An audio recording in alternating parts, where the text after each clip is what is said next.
encore de moi? Tu ne m'écoutes vraiment pas, en fait. Riwall! Le primate sursauta, et son regard violet se fixa sur son compagnon. Il était perdu et effrayé, et ce n'était pas la colère de Léandre qui allait le détendre. Surtout que maintenant, il entendait la voix de son ami, de son autre réalité, l'appeler en panique. Mais il ne voyait plus Ophaël. Il était incapable d'interagir avec lui, parce qu'il était bel et bien arrivé dans son autre corps, dans son autre vie. Riwall essaya tant bien que mal d'ignorer les voix qui résonnaient dans sa tête pour se concentrer sur le rongeur face à lui. Mais il n'enregistrait aucune des paroles prononcées. Même le regard calme de Léandre n'arriva pas à le calmer. Il ne comprenait pas. Il ne comprenait plus ces changements. Avant, il savait. Il chutait dans le néant avant de reprendre conscience dans un de ces autres mondes. Maintenant, il n'y avait même plus de transition, et les deux univers se superposaient sans qu'il puisse faire quoi que ce soit pour stopper ce débordement. Il aurait voulu faire arrêter tout cela, ça allait le rendre dingue, mais il n'avait aucune solution. Il se sentait démuni. Mais peut-être que pendant ses absences, il avait pu noter des choses qui expliquaient tout cela. Il voulait y croire, même s'il savait très bien, au fond de lui, que c'était peine perdue. Ses mémos ne relataient que ses actions et les choses importantes qui s'étaient passées, et qu'il n'avait pas vécues. Pourtant, il se précipita tout de même sur son smartphone. Il commença à parcourir ses notes comme un désespéré, se raccrochant à un ultime espoir. Son portable lui fut furieusement arraché des mains par Léandre. Riwall ne chercha même pas à savoir ce qu'il lui disait.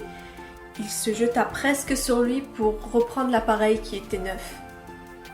Ils se débattirent quelques instants avant que le rongeur ne le repousse plus fortement et qu'il ne tombe au sol. Son épaule cogna contre un meuble et la douleur éteignit pendant quelques secondes les voix dans sa tête. Mais lorsqu'il regarda son compagnon, l'image d'Evan, son suivant d'un autre univers, se superposa, comme si une ombre venait de se coller à son visage. Le primate se sentit blêmir alors que sa respiration se hachait.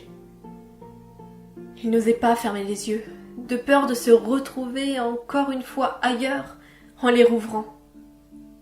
Il avait eu l'impression d'être en plein cauchemar, celui-là même qu'il faisait après l'accident et qui continuait de le hanter. L'illusion se dissipa toutefois au moment où Léandre déposa le portable sur la table et s'accroupit face à lui.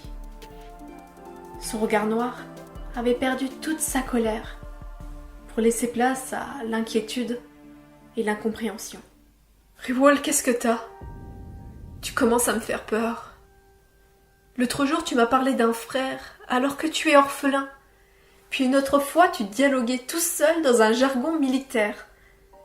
Tu as des absences, des regards qui suivent des choses où il n'y en a pas, des comportements bizarres comme si tu ne reconnaissais rien.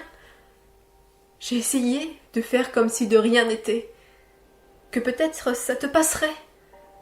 Mais c'est de pire en pire. Même Célia l'a remarqué. Tu comprends ce que j'essaye de te dire ? Riwall, Léandre, j'ai l'impression que tu deviens fou. Je suis fou. Complètement dingue. J'en peux plus de tout ça, rien ne va plus. Écoute-moi, crois-moi, je t'en supplie. Alors Riwall déballa tout.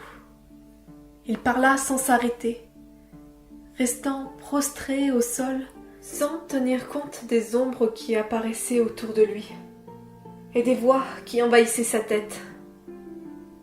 Il raconta ce qui se passait dans ces 3 vies, des gens qui interagissaient quotidiennement avec lui, et des mondes dans lesquels il évoluait. Il expliqua qu'il avait rapidement pris conscience de cette particularité, qui qu'il n'avait jamais pu interagir avec et qu'il avait pris l'habitude de vivre comme cela. Plus de 30 ans qu'il était un changeur et il n'avait jamais eu le moindre problème. Mais ces derniers mois, quelque chose s'était détraqué et sa vie, ses vies, étaient devenues infernales. Ma tête va exploser. Arrêtez de parler. Disparaissez. J'en peux plus. J'ai peur. J'ai tellement peur. Je sais plus quoi faire. Je veux que ça s'arrête. Léandre ne l'avait pas interrompu, mais Rewall n'arriva pas à interpréter le regard qu'il avait sur lui. Il savait que son histoire était digne d'un mauvais scénario de film de science-fiction. Mais c'était ce qu'il faisait ses vies. Il n'avait pas vraiment choisi. Il voulait juste que quelqu'un comprenne, avoir un soutien. Mais son frère l'avait trahi, et il avait d'autres choses à penser sur les lignes de front. Il ne restait que lui, à qui il pouvait confier ses angoisses. Le primate sentit la main du rongeur serrer la sienne plus qu'il ne la vit. Il entendit la voix de son compagnon lui dire qu'ils allaient trouver une solution, qu'il y avait effectivement quelque chose d'anormal, mais qu'il restait avec lui. Rewall le regarda sans le voir. Sa vision était une nouvelle fois troublée par des illusions qu'il n'était pas censé voir ici. Il sourit piteusement, sentant les larmes de détresse qu'il retenait depuis tout ce temps lui monter aux yeux. C'était évident de voir que l'autre croyait qu'il délirait complètement. Pourtant, il n'avait pas fui et restait avec lui. Pour le moment, c'était l'essentiel. Parce que rien ne se calmait autour de lui. Ses cauchemars étaient devenus réels et l'intérieur de l'appartement disparaissait régulièrement pour d'autres paysages. Il arrivait qu'il voie Léandre, mais qu'il n'entende pas ce qu'ils disent, ou l'inverse. Il ne se sentait même plus dans son propre corps. Tel une marionnette, il sentait qu'on le manipulait et il essayait de suivre la cadence. Mais plus le temps avançait, des minutes ou des heures, qu'importe, plus rien n'avait de cohérence. Il aurait bien ri de dépit ou hurlé de désespoir. Mais à quoi bon, alors que son esprit dérivait complètement? Il en était arrivé à un point où il fallait accepter la fatalité. Il était totalement en train de lâcher prise. Et ce n'était pas plus mal. Il arrêterait de se rendre malade.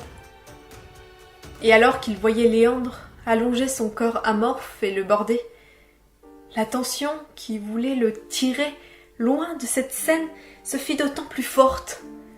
Il en prenait conscience seulement maintenant, de cette force qui l'étreignait depuis qu'il était revenu et l'étouffait. Tremblant et paniquant, c'était trop tard pour qu'il puisse faire quoi que ce soit. Inéluctable. Et Rewall se fit engloutir par les ténèbres.